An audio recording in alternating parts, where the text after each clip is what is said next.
What makes the genocide in Rwanda so unique is that the regime succeeded to convince the general public to kill.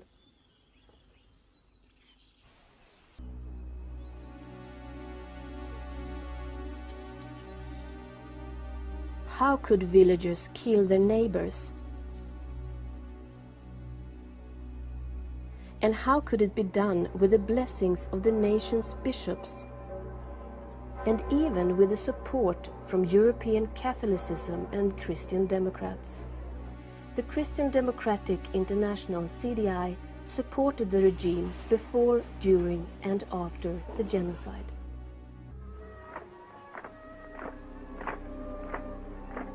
Rwanda has had a long, unusually strong bond to Christianity. Missionaries started the Belgian colonization. Belgium gave the church authority to handle the administration. Belgium gave the church authority to handle the administration.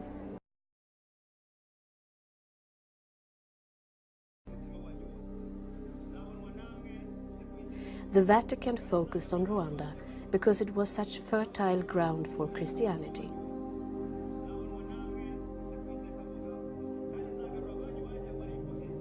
The people were monotheistic, and the kingdom already had a well-functioning central administration.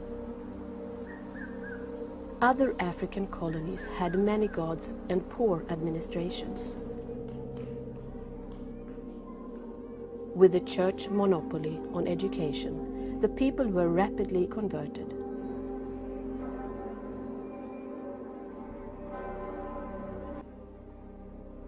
The Belgian colonial powers and the church ruled through the Tutsis, the elite who had long ruled over the actual majority, the Hutus.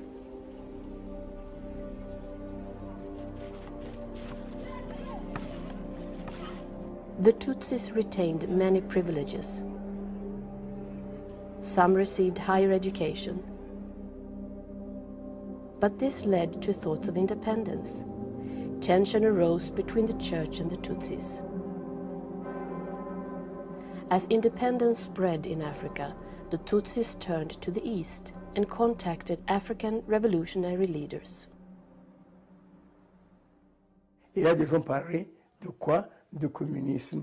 Parce que qui disait communisme au Rwanda, c'était tabou, c'était anti-chrétien.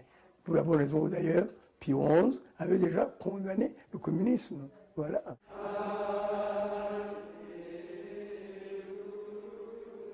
Christian Democratic Belgium and the Catholic Church would lose power if the independent Rwanda became communist. They switched sides, now supporting the West-friendly Hutu majority. The Hutu leaders didn't miss the chance to encourage ethnic tension by pointing out the former Tutsi privileges and encouraging revolt.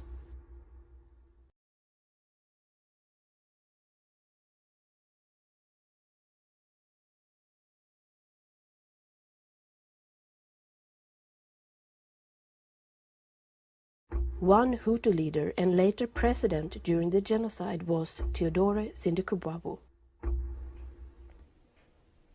Guhera mu myaka y'igihumbi kimwe na magana urwenda na mirongo itanu abantu batangira kubyinuba ku mugaragaro. Muri za mirongo itanu na gatandatu abahutu bamwe bari barize amashuri batangira kubyandika binubira ubwo butegetsi bubi bw'agahato, ubutegetsi bwari bugizwe n'abantu bakeya bakandamizaga abantu benshi. Hutu farmers listened, they revolted, and a West-friendly coup was staged in 1959. A Christian Democratic Party was formed. European Christian Democrats saw this as a step towards democracy and supported a new leadership. La Belgique et une série de pays comme l'Allemagne, où les démocrates chrétiens étaient au pouvoir, ont beaucoup aidé la Première République a stabilisé les acquis de la Révolution. Et cette révolution sociale correspondait grosso modo aux priorités et aux conceptions fondamentales de l'internationale démocrate chrétienne. But the Rwandan Christian Democratic Party was not democratic. The country was ruled not by the democratic majority, but by the ethnic majority, the Hutus. Kugira ngo rubanda nyamwinshi abahutu benshi bari bagize icyo gihugu n'ubu bakikigize nabo bagire agaciro mu gihugu cyabo. Inyandiko yitwa Manifeste des Bahutu. Many Tutsis were killed in the takeover and tens of thousands fled north into Uganda. The exiled Tutsis organized a guerrilla army in order to try to retake power and property.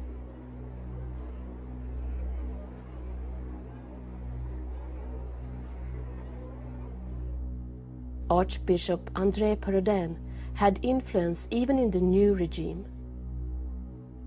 He saw the guerrilla as a communist threat to the ideal Christian state and equated them with Satan.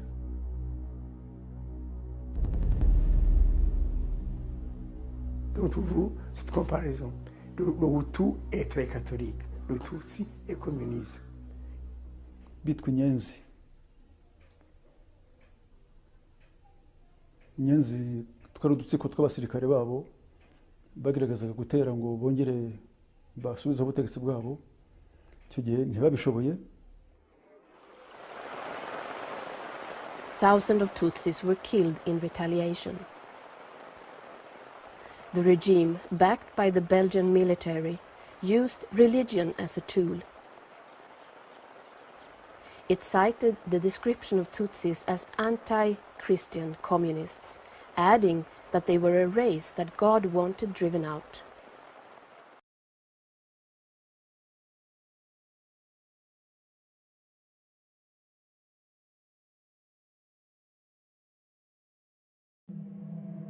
President Habyarimana was very religious, as was the Belgian king. The two heads of state became good friends. Habyarimana's regime became increasingly fundamentalistic. The church was integrated into the government. Priests managed party affairs on all levels. And the archbishop was a member of the party's central committee. Qu'est-ce que vous voulez dire? Qu'est-ce que c'était que ce christianisme? C'était un christianisme quasiment obligé. Vous vouliez aller à l'école, il fallait se faire baptiser. On dit que les enfants étaient libres, c'est pas vrai. S'ils voulaient être scolarisés, il fallait être baptisés. Si on voulait entrer dans le système que l'Église avait établi, même sur le plan économique, n'est-ce pas, partout, il fallait faire partie de la chrétienté. The Christian Democrats in Brussels appreciated the strong Christian influence and that the regime was anti-communist. The Christian Democratic Party took over, tolerating no opposition. Citizens were required by law to be party members. Prisons were filled. It was illegal to belong to a group that questioned the church involvement in the government. Those who protested were imprisoned.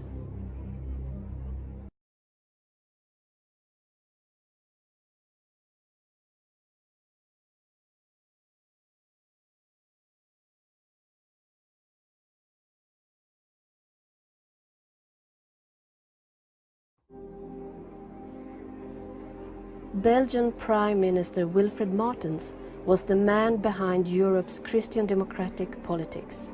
He was vice president of the Christian Democratic International during the genocide. He too supported Rwanda's leaders. President Habyarimana's power increased with international support. France too supported the regime to gain local influence. But the exploding population was starving, and the tiny elite had confiscated over half of the country's resources.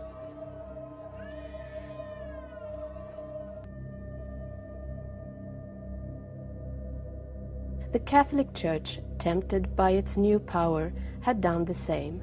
It owned much of the richest land. But the Habyarimana regime chose to use religion to control the people. When the Pope visited Rwanda in September 1990, it was one of Habyarimana's biggest propaganda victories. Si effectivement le Rwanda est une tentative de créer le royaume de Dieu sur terre, seul le diable peut s'attaquer à cette tentative. Ubwo iyo niyo ideologie icyo gihe batubwiraga ati noneho ubwo igihugu cyatewe umusore wava akagera uri hano wumva agomba kurwanira igihugu cye agomba kukirwanirira.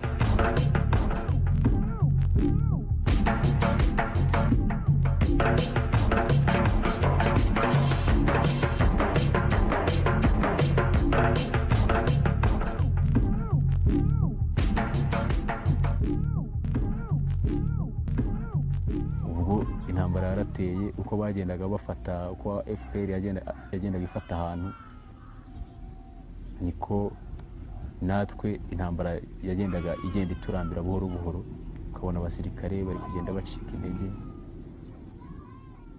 Amashyaka amwe yegama ku ruhande rwa FPR andi mashyaka akomeza gushyigikira guverinoma. When the attack began in October 1990, Habyarimana flew to his friends in Brussels. He was granted an audience with the king. The king wrote to Prime Minister Wilfred Martens, who immediately received Habyarimana. Before the day was over, Belgian troops were heading for Kigali. But Habyarimana realized that a conventional military victory against a well-equipped guerrilla was impossible. So the party formed a militia that would become the backbone of the genocide. The youth organization of the Christian Democratic Party was called Interahamwe, We Who Fight Together. Interahamwe rero rwari urubyiruko rw'ishyaka rwasabye gukora urugaga rw'urubyiruko harimo abasore n'abakobwa. Abaturage bari barasabwe kurinda amakomune yabo, amasekiteri yabo n'amaserero yabo. Bari barasabwe gushyiraho amazamu ngo barebe abantu binjira, abantu basohoka. Rwanda was militarized. The youth militia was trained by the military, police and the politicians. Habyarimana ordered businessmen to equip them. Niyo mpamvu nsaba Secretariat National, niyo mpamvu nsaba umunyamabanga mukuru wacu kumvikana n'abacuruzi kugira ngo dushake ibitambaro by'interahamwe.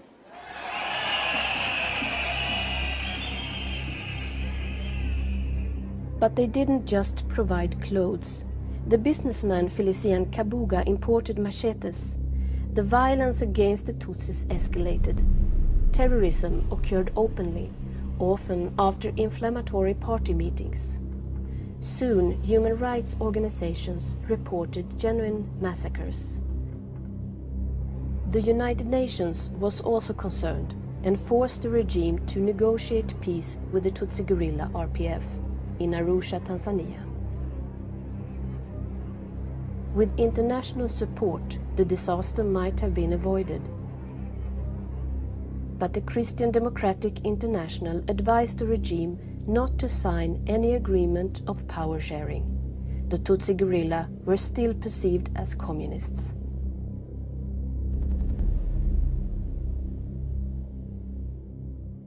Il s'agit en fait de protéger une œuvre de Dieu contre les forces du mal. The propaganda became increasingly religious.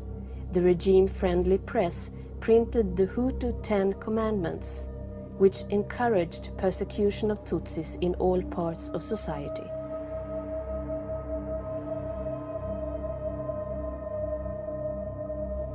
One paper rejected talk about love and unity in a dialogue between Mary, Jesus and Joseph.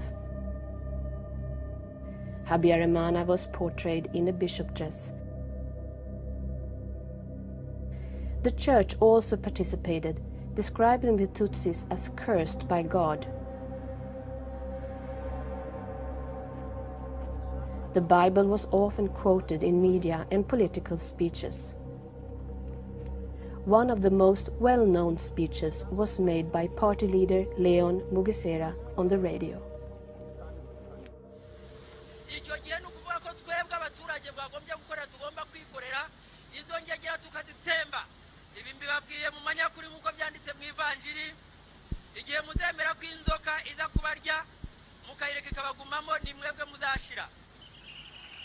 Et maintenant, psychologiquement, le tout, c'est ton serpent. Comment voulez-vous alors?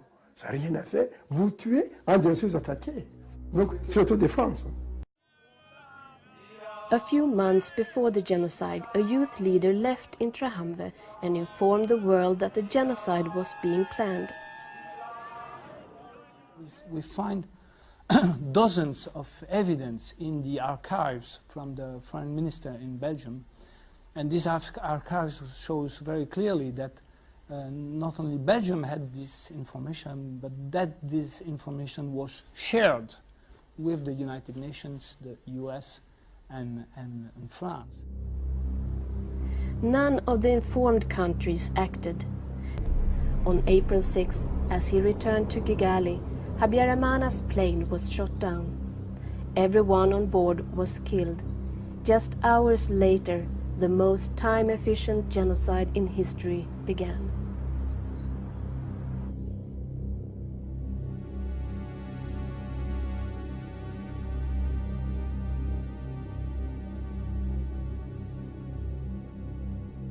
Birazihebe by'abatutsi yuko tuzabimarira kwita cyangwa se ku icumu cyangwa ku mwobo, ahubwo Imana yaziteguriye umuriro.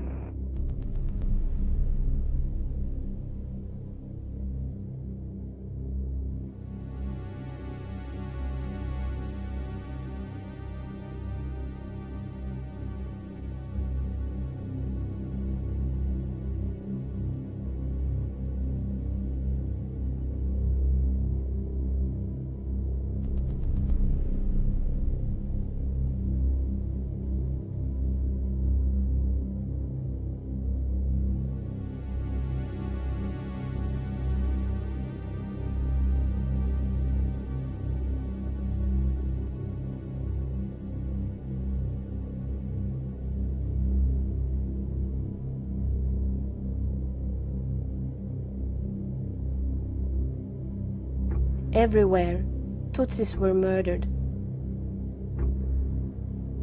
Killing came to be called work. Hari abantu, hari inzu twagiyemo icyo gihe, numva hari harimo nk'abantu nka 6. Aho naho nahishemo umuntu, abandi nabo ntwa turi kumwe nabo barabica. Barangije mama yamfashe, yadufashe twese. Ko naje ngo batwicane. Niko byagenze ibyo byose. Uko itegeko ryaza gukubwiriza yazaga execution rapide gutyo.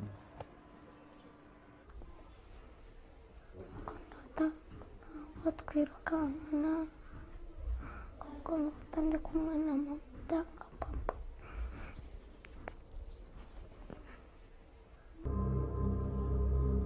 All Tutsis were to be killed. Not even babies were spared. No one must be left. During the 3 months genocide, the church supported the regime.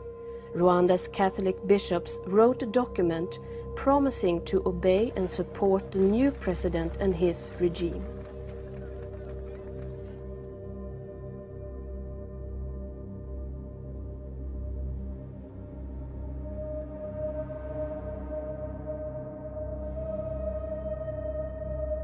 Many of the country's priests and nuns helped kill Tutsis.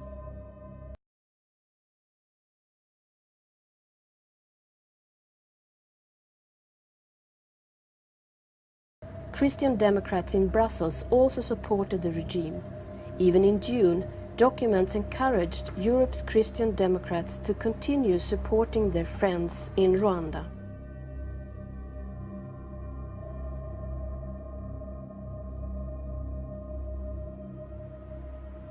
They gave the regime diplomatic support in contacts with Belgium.